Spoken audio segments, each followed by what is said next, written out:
Video बघितल्यानंतर तुमच्या लक्षात आलं असेल आपण आपल्या हिंदू संस्कृतीचा किती भोसडा करून टाकलाय. आता हा व्हिडिओ आहे आजचा रविवार 1 फेब्रुवारी 2026 स्वामीनारायण मंदिर. आता ह्या 5 ते 6 मुलींचा घोळक आहे. 1.5 ते 2 तास ह्या नुसत्या अशा डान्स करत होत्या. कुठे? मंदिरात. साष्टांग दंडवत आहे माझा या मुलींना. आपल्या हिंदू धर्माचं पावित्र्य खराब केलं म्हणून. यांनी केलंच पावित्र्य खराब. 4 ते 5 हजार लोक आहेत बाजूला आणि ते सगळे बघतायत त्यांच्याकडे. हां, फॉरेनरची लोक शूटिंग काढतायत, त्यांची शूटिंग. आता मी हा व्हिडिओ काढला आणि स्वामीनारायण मंदिराचे जे ट्रस्टी आहेत ना त्यांना तो व्हिडिओ मी दाखवला सुद्धा. आता ते त्याच्यावरती काय ॲक्शन घेतात ते बघूया आपण.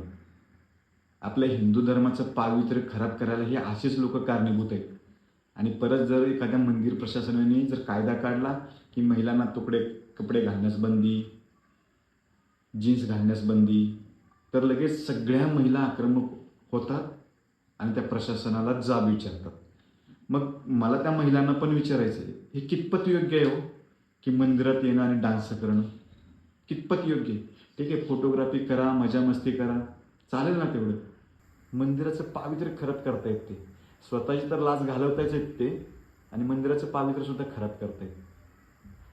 साष्टांग दंडवत आहे माझा या मुलींना, साष्टांग दंडवत. लाज वाटायली आम्हाला आमची की आमच्या आया बहिणी अशा मंदिरात येऊनच डान्स करायला लागलेत, सगळ्यासमोर नाचायला लागलेत. नाचायचं आहे ना, जावा ऑडिशन द्या, जावा स्टेजवरती नाचा. हे असं मंदिरात येऊन नाचणं आणि ते बाजूला 4-5 हजार लोकांनी बघणं. तर काय बोलू काय? लाज वाटायली मला माझ्या हिंदू धर्माचीच.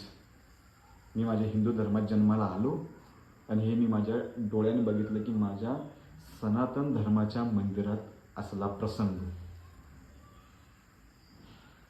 धन्यवाद.